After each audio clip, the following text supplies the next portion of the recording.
मित्रांनो, तुम्ही माझ्या पाठीमागे बघत असाल, इकडे सध्या बेड प्रिपरेशन झालेलं आहे आणि तुम्ही पाहत असाल, की कशा पद्धतीनं बेड इकडे प्रिपेअर केलेलं आहे. आजच्या या व्हिडिओमध्ये खूप महत्त्वाची गोष्ट मी तुम्हाला सांगत आहो, कारण बेड प्रिपरेशन ही एक महत्त्वाचा टप्पा आहे. बरेचसे शेतकरी आजकाल बेडवर लागवड करत असतात. कापूस असो किंवा इतरत्र जे कोणता भाजीपाला पीक असो, मिरची, टोमॅटो यांची लागवड बरेचसे शेतकरी बेडवर करत असतात. इकडे 2 पद्धतीचे बेड आहे, मी तुम्हाला दाखवतो. एक त्या साईडला बघू शकता तुम्ही. या साईडला एक बेड आहे. चला मी तुम्हाला सांगतो. ह्या बेडची आणि ह्या बेडमध्ये काय फरक आहे ना, हे सुद्धा मी तुम्हाला इकडे समजून सांगतो. तर नक्कीच बघा.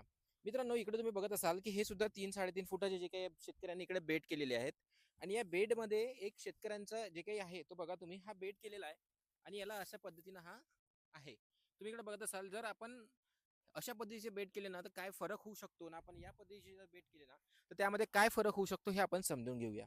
तर सगळ्यात प्रथम तर आपण समजून घ्यावं, की हे जे बेड आहेत ना, याचे काय आपल्याला नुकसान होऊ शकतात. मित्रांनो, हे हे जे बेड आहेत ना, हे आहे अशा पद्धतीचे बेड.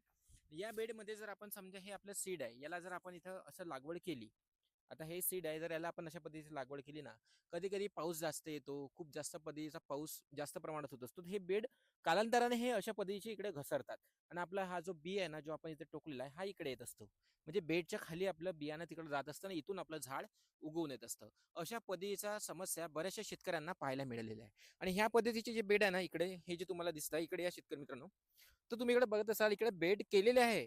पण बेडला यानंतर चापट केलेला आहे. तुम्ही इकडे पाहत असाल, अशा पद्धतीने हे चापट केलेले आहे. यामध्ये शेतकरी भाजीपाला पीक पण लागवड करत असेल, पण अशा पद्धतीने इकडे बेड चापट केलेलं आहे. याचा फायदा काय होतो ना शेतकरी मित्रांनो, हे जे आपलं बी आहे ना, हे जर आपण इथं लागवड केली ना, तर अतिरिक्त पाऊस जरी झाला ना, तरी आपलं हे बी इकडे-तिकडे वाहून जात नाही किंवा इकडे-तिकडे असं कोपऱ्यामध्ये येत नाही.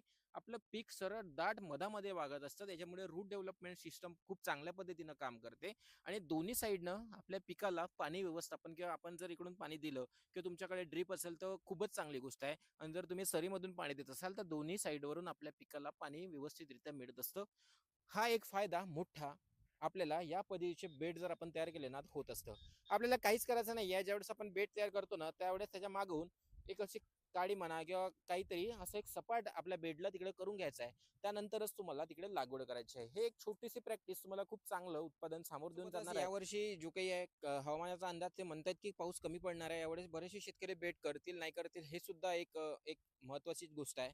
पण जर अतिरिक्त पाऊस जर झाला ना, तर हे बेड तुम्हाला खूप जास्त पद्धतीनं प्रोटेक्शन देतील आणि जर अशा पद्धतीचे चापट बेड राहिले ना, तर अतिरिक्त पाऊस जर झाला ना, तरी आपलं पीक कोलमडणार नाही आहे. ते स्टेबल राहील.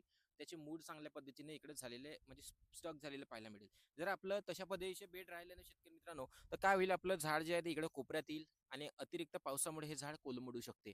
म्हणून बेड प्रिपेअर करत असताना चांगल्या पद्धतीचे करा, चांगल्या पद्धतीचे बेड तुम्ही करा ना, तुम्हाला चांगलं उत्पादन नक्कीच होईल. तुम्हाला ह्या प्रॅक्टिसेसमुळे उत्पादन सुद्धा यावर्षी चांगलं होणार आहे आणि तुमचे जे काही झाडं वगैरे इकडे कोपऱ्यात येत असतात ना, ती सुद्धा येणार नाही.